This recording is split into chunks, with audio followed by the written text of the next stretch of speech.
আচ্ছা, বলেন তো আপনাদেরকে আমি এখন কি দেখাতে যাচ্ছি?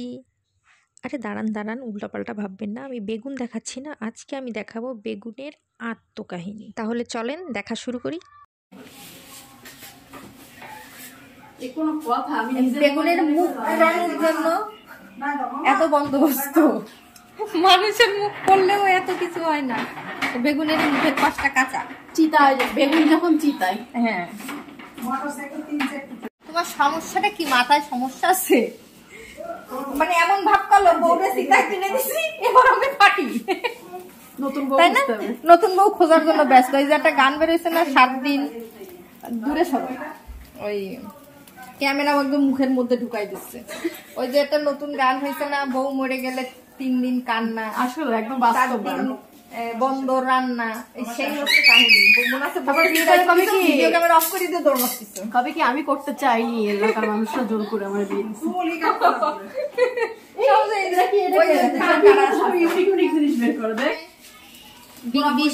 বিশ্ববিখ্যাত শেফ, মানুষ পোড়া, বেগুন পোড়া, পটল পোড়া, সব পোড়া অবস্থা। মা বেগুন পোড়া করতেছে, আমি হচ্ছে ভাতে বেগুন দিতে। আমি তো বলতেছি ভিডিও হচ্ছে না।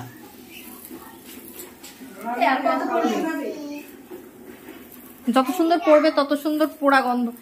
কি হচ্ছে এটা আমি বুঝতেছি না। আমার ওই যে মুখে কতগুলো পশম, লোকজন তো সেটাও গুনতে পারবে যে আমার মুখে কতগুলো পশম আছে। এইবার বেগুনের কাহিনী খতম। এই যে এখন পোড়ানো বেগুনটার খোসা ছাড়ানো হচ্ছে, তবে আমার কাছে এই যে পোড়ানো খোসাটা সহ ভর্তা করলে না বেশি ভালো লাগে, জানি না কেন। এইবার হচ্ছে কাঁচা পেঁয়াজের মধ্যে সরিষার তেল, লবণ এটা দিয়ে মাখানো হচ্ছে। আর এই যে ছোট্ট বয়মটা থেকে যেটা দেওয়া হচ্ছে এটা কিন্তু ঝালের গুঁড়ি না, আবার ঝালের গুঁড়ি।